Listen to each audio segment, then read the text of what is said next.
anak-anak kelas 6, bagaimana kabarnya? Semoga semuanya dalam kondisi sehat dan kuat ya. Oke, kita bertemu dengan Bu Maria yang akan mengajarkan kalian di kelas 6 untuk pembelajaran seni rupa dan prakarya. Semoga anak-anak sudah siap ya untuk mengikuti pembelajaran kita topik 1 ini, yaitu tentang patung.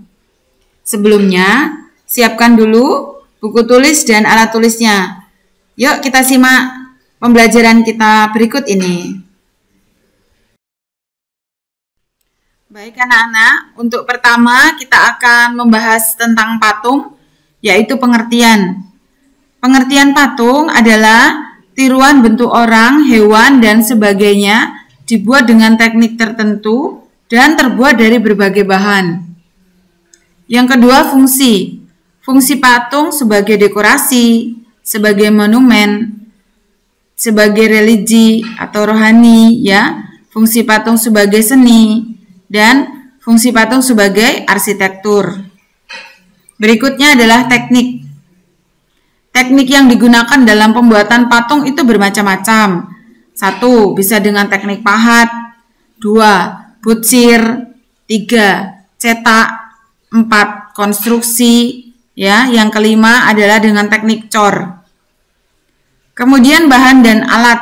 Bahan dan alat yang digunakan dalam pembuatan patung, ya, bisa bahan lunak, bahan sedang, dan keras. Sedangkan alat yang digunakan bisa digunakan alat pahat, palu, meja putar, bisa juga dengan menggunakan cetakan, kawat butsir, dan lain-lain. Selanjutnya yang kita bahas adalah jenis dan corak patung. Jenis karya patung itu dapat dibedakan menjadi 3, ya, berdasarkan jenis dan corak patung. 1. Patung dada.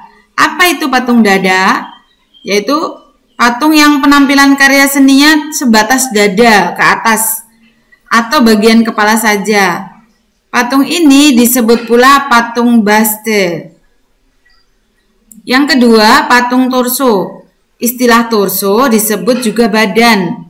Patung torso adalah karya seni patung yang penampilannya hanya menampilkan bagian badan dari dada, pinggang, dan panggul atau patung manusia yang tidak mempunyai kepala, tangan, dan kaki. 3 adalah patung lengkap. Penampilan karya patung ini lengkap, maksudnya terdiri dari seluruh anggota badan, mulai dari kepala sampai ujung kaki. Berikutnya adalah media seni patung. Media seni patung adalah berupa bahan, alat, dan teknik yang diperlukan dalam seni patung. Ya. Kalau alat itu berarti peralatan yang digunakan untuk membuat patung tergantung kepada bahan dan tekniknya alat-alat yang digunakan. 1. Butsir. Ya, kalau butsir itu apa? Butsir adalah alat bantu untuk membuat patung terbuat dari kayu dan kawat. Meja putar, yaitu meja untuk membuat patung dan dapat digerakkan dengan cara diputar. Fungsinya untuk memudahkan dalam mengontrol bentuk dari berbagai arah. 3. Pahat, alat pahat ya. Kemudian yang keempat palu ya. 5. Cetakan, berfungsi untuk mengencangkan ikatan kawat dan memotong ikatan kawat. Yang keenam, sendok adokan, berfungsi untuk mengambil adonan dan menempelkannya pada kerangka patung. Itu tadi adalah alat. Kemudian bahan seni patung itu dapat dibedakan menjadi 3, yaitu bahan lunak yang adalah materialnya empuk dan mudah dibentuk, contohnya tanah liat, lilin, sabun. Yang kedua bahan sedang, itu artinya bahannya tidak lunak dan tidak keras, ya, contohnya seperti kayu waru, kayu sengon, kayu randu, dan kayu mahoni. Yang ketiga yaitu bahan keras. Bahan keras itu dapat berupa kayu atau batu-batuan. Contohnya bisa kayu jati, kayu sono keling, dan kayu ulin. Kalau bahan batu-batuan batu padas, batu granit, batu andesit, dan batu pualam atau marmer.